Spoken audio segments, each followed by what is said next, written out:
تحية طيبة لكم متابعينا مشاهدينا أينما كنتم، هنا من خلال الجولة الثانية في بطولة الدوري العراقي وسط هذا الصخب الجماهيري، هذا الحضور الجماهيري الكبير هنا في ملعب زاخو الدولي. زاخو في جولته الثانية، في مباراته الثانية في الأسبوع الثاني بعد الخسارة في المباراة الأولى أمام القوة الجوية بهدفين مقابل هدف، يبحث عن التعويض ويبحث عن الانتصار الأول له في البطولة في المسابقة من خلال المباراة الأولى في هذا الموسم في ميدانا وما بين أنصاره.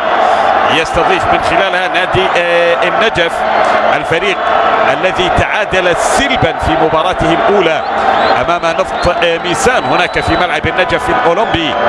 يأتي إلى هذا اللقاء يبحث عن انتصاره الأول من خلال الجولة الثانية في مباراة لن تكون سهلة في مطلق الأحوال وسط هذا الحضور الجماهيري الكبير بالنسبة لجماهير زاخو في مدرجات ملعب زاخو الدولي.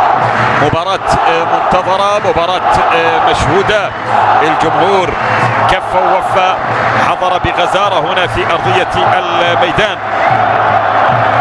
خلف فريق زاخو، وبطبيعة الحال ينتظر الخبر السار، ينتظر أن يبادلهم للفريق هذا الحضور بأن يتمكن من تحقيق أول الانتصارات تحت قيادة هذا الرجل طلال البلوشي، لاعب منتخب قطر، لاعب نادي السد سابقا، وتجربة أولى لطلال في مجال التدريب في العراق مع نادي زاخو.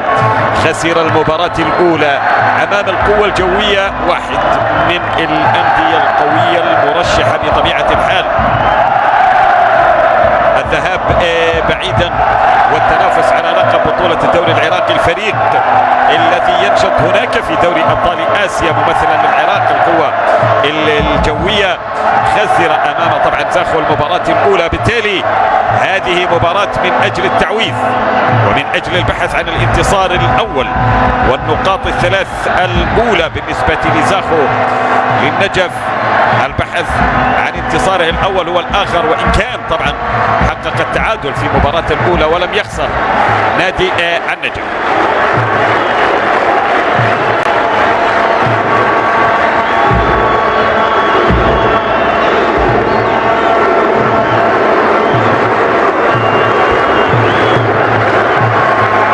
اللقاء والمباراة قبل انطلاقتها كل عوامل النجاح حاضرة، من جهة الملعب، من جهة الحضور الجماهيري، من جهة هذه المؤازرة القوية التي نشاهدها في المدرجات.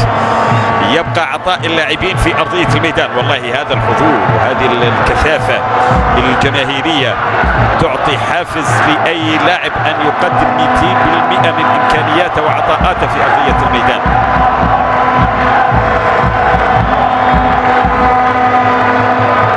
ما ينتظر الجمهور في المدرجات. المباراة نحن ما زلنا ننتظر أن تبدأ وأن تنطلق.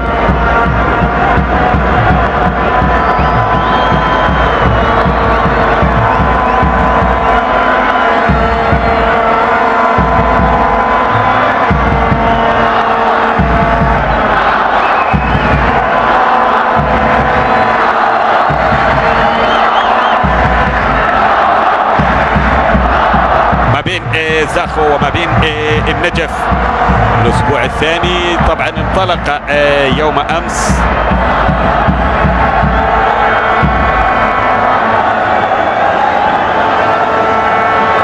المباراة وحيدة انتهت بالتعادل، لقاء نفط ميسان هناك في ملعب البصرة الدولي أمام الزورابي هدف مقابل هدف. باقي المباريات شهدت الانتصار للشرطة وللقوة الجوية ولدهوك وللقاسم على حساب أربيل ونوروز ونفط الوسط وكربلاء.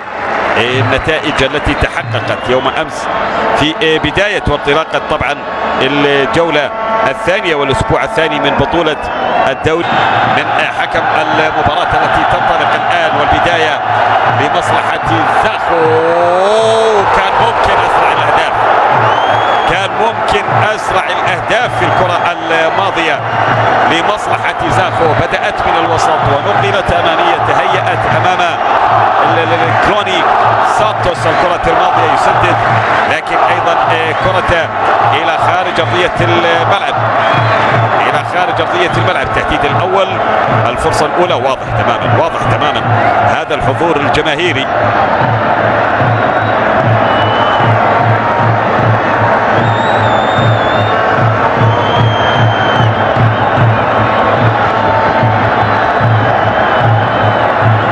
سيعطي الزخم بالنسبة للاعبي زاخو في تحقيق النتيجة الإيجابية، في تحقيق كيف تنفذ وسط كل هذه المعازرة في المدرجات وحضور